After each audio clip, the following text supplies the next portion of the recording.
அன்பானவர்களே, எப்பதா எனதான வார்த்தையினுடைய அர்த்தம் இதுவே, திறந்து வருவதாக என்று சொல்லி மார்க் எழுதின சுவிசேஷம் 7வது அதிகாரம் அதனுடைய 32 இருந்து தொடர்ந்துள்ள வசனங்களை நம்ம பார்க்கும்போது, அந்த இடத்தில் திக்குவாயனாக கேள்வி இல்லாததான ஒரு மனுஷனை இயேசு சுகமாக்கும் போது, அந்த இடத்துல இயேசுவானவர் அந்த மனுஷனை பார்த்து சொல்கிறது, எப்பதா திறந்து வருவதாக என்று சொல்லி.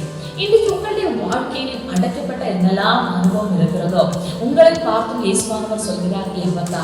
இன்றைக்கு அவன் அடைக்கப்பட்ட எந்த சூழ்நிலை ஆனாலும் அவன் திறக்க வேண்டியது நம்முடைய வேலை அல்ல, மாறாக அவன் ஒருவரும் அடைக்க முடியாத அளவுக்கு திறக்க முடிகிற நம்முடைய கர்த்தராகிய இயேசுவானவர் இன்றைக்கு உங்களை பார்த்து சொல்கிறார், எப்பதா. இன்றைக்கு இந்த வார்த்தையை கேட்கும் போது எத்தனை பேர் எல்லாவற்றையும் திறக்க முடிகிற கர்த்தராகிய இயேசு கிறிஸ்துவினுடைய கருத்தில் உங்களுடைய வாழ்க்கையை கொடுத்து கொண்டு சொல்றீங்க, அப்பா நீ எப்பதா என்று சொல்லி என்னுடைய வாழ்க்கையில அடையப்பட்டிருக்கிற சகலம் திறப்பீராக என்று சொல்லி, இன்றைக்கு எப்பதா அனுபவம் வழியாக உங்களுடைய கர்த்தர் உங்களை நடத்த மாற்றுவதனாலே நிச்சயமாக இந்த நாட்களில் திறந்த வாசல்களை நீங்க காண போகிறீங்க. Stay blessed, stay in Christ.